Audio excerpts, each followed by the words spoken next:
नहीं पहुंच पा रहे हैं।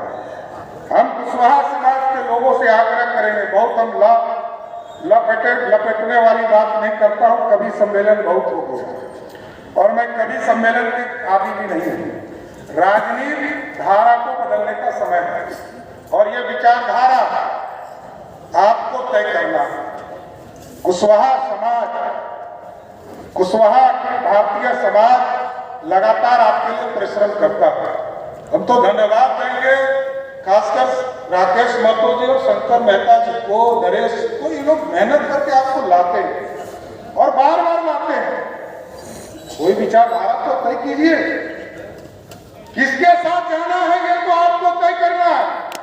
और हम तो चुनावी राजनीति में, नागमणि जी यहाँ बैठे हैं, हम लोगों के सीनियर हैं, रेणु जी बैठी हम लोगों के सीनियर है, बसावन लोग हम लोगों के सीनियर हैं। सदन में तो हम लोग देखते ही आ रहे हैं। हम लोग कितना दूसरे का गुणगान करेंगे पहले बता दें, क्योंकि आप ठीक कहा बसावन जी की एक बात से मैं सहमत हूं, गारंटर बनाओ यार। कोई चुनाव में जाता है बोलते नहीं है। हम तो उत्तर प्रदेश की, अभी किसी ने साथी ने कहा, जिक्र किया, हम 2017 के चुनाव में भी उत्तर प्रदेश गए थे और मैं उस समय भारतीय जनता पार्टी का सदस्य नहीं था साथी। और मैंने कहा सभी लोगों को घूम घूम कर, बाबू सिंह कुशवाहा जी को, स्वामी प्रसाद मौर्य जी को, उपेंद्र कुशवाहा जी को, सबको कहा कि समर्थन इस नाम पर दीजिए कि कोई कुशवाहा का बेटा मुख्यमंत्री बन सके। किसी ने नहीं दिया, किसी ने नहीं दिया साथियों। और सबने कहा कि मेरा क्या होगा। तो देखते रहिए कितना क्या होगा, कौन करेगा, देखते रहिए, इंतजार कीजिए और इंतजार करते करते थक जाइएगा। इस देश में 32 से चुनाव हो रहे हैं और 32 के बाद 37 में चुनाव हुआ, फिर आजाद हुआ। तब से हम लड़ रहे हैं। यहाँ भी कई साथी कह रहे थे विधायक बनना जरूरी है। विधायक बनकर क्या कीजिए, विधायक बनकर क्या करेंगे। हम लोगों को लंबे समय से विधायक यहाँ बैठे हैं, कोई पूर्व हो गए, कोई होंगे। शुभकामना है जो लोग नए होंगे। अरे राजा नहीं बनोगे तो सब दिन रंग बनकर ही रहना होगा। विधायक बनने से कुछ नहीं होना है, यह झुंझुना है। बीपीएल से एपीएल हो जाएगी, इसकी गारंटी समझ गए ना। बीपीएल से एपीएल हो जाइएगा। मैं बड़ा स्पष्टवादी हूं, राजनीति इस तरह नहीं चल सकता और लड़ना पड़ेगा, मरना भी पड़ेगा। कोई गारंटी नहीं है कि कल कौन क्या हो, कोई गारंटी है क्या। हम लोगों ने तो नागमणि जी को देखकर राजनीति सीखा, रेणु जी को लंबे समय तक राजनीतिक कार्यकर्ता और बाद में सांसद भी, भले हम पहले मंत्री हो गए, लेकिन रेणु जी को भी हम लोगों ने एक राजनीतिक वर्कर देखा। बसावन बाबू को तो देखते थे उस दौर में, 90 के दौर में जब पहली बार उपचुनाव हो रहा था इनके इलाके में, तो हम लोग गए।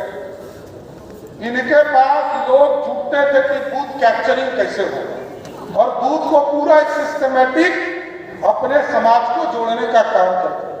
अरे दौर बदला। अब साथियों हमको तय करना है बिहार का क्या है। और 33 वर्षों से 17 वर्ष एक भाई ने राज किया, 15 वर्ष एक भाई ने राज किया। कोई जागीर है क्या यही लोग राज करेंगे? अरे अब तो तय करो।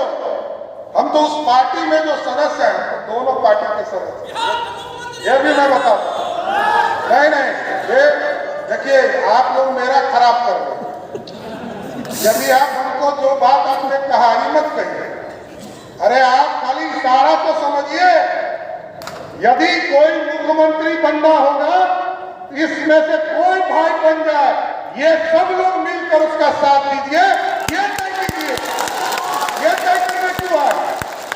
राजनीतिक धारा बनाइए, अपनी विचारधारा को खड़ा रखें। आपकी आवाज कौन बनेगी? भगवान राम हमारे वंशज हैं, मर्यादा राम, पुरुषोत्तम राम अपने सगे पिता के आदेश को मानते हुए 14 वर्ष का वनवास चले और महाभारत में जस बनता था। भगवान कृष्ण कहते थे कि मैं जो कहता हूं वही सत्य है, दूसरा जो बोलता है सब झूठ बोल रहा है।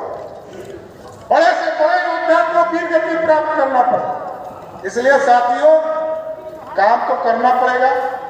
रेणु जी के उस बात से भी मैं सहमत हूं कि जो उन्होंने कहा कि सत्ता में रहने के बाद हम लोग बिगड़ जाते हैं और सत्ता के बाहर आने के बाद हम लोग को जाति और समाज को जोड़ने का इंतजार करना पड़ता है। तो देखिए, चीजें स्थापित करनी है।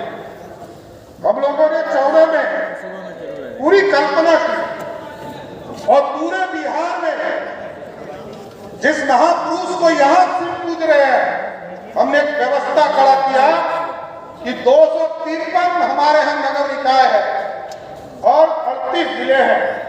सभी 253 नगर निकाय में जिस तरह माता सुमित्रा देवी ने मौर्य कॉम्प्लेक्स बनाया था, एक मैसेज दिया था कि सम्राट अशोक मौर्य का ये वंशज का ये स्थान है, तो हम लोगों ने भी तय किया कि 2014 में हम लोगों ने पूरे बिहार सम्राट अशोक के नाम से जिस तरह ये टाउन हॉल है सभी जिले में बनाने का काम शुरुआत किया और आज लगभग 150 जगह पर सम्राट अशोक हॉल हमारा बनकर तैयार हो गया। सर, अब इसकी विचारधारा तो बढ़ाइए।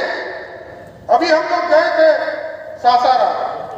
सासाराम में हम लोगों ने धरना दिया और फिर दिसंबर में मैं आपके के माध्यम से ऐलान कर रहा कि हमारे जो पूर्व सम्राट अशोक थे उनके शिलालेख 2000 वर्षों तक सुरक्षित रहा, लेकिन जब लालू जी और नीतीश जी का राज आया, सॉरी मैं दोनों भाई का नाम लूंगा कि पार्टी के नेता है उस पर नहीं कुछ बोलूंगा, दोनों भाई का राज आया तो उसको मजार में कन्वर्ट कर दिया। अब हम लोगों ने तय किया है कि चंदन पहाड़ पर जो सम्राट अशोक का शिलालेख है उसको यदि सरकार 14 जनवरी तक उसको खाली नहीं कराएगी तो उसका एक बड़ा आंदोलन का स्वरूप हम लोग चंदन पहाड़ पर पूरे बिहार के लोग सम्राट अशोक के अनुयायी जीतने का काम करेंगे। साहब, आज लोगों में बड़ी चिंता है और लोगों में कि वोट हम एक तरफा देते हैं,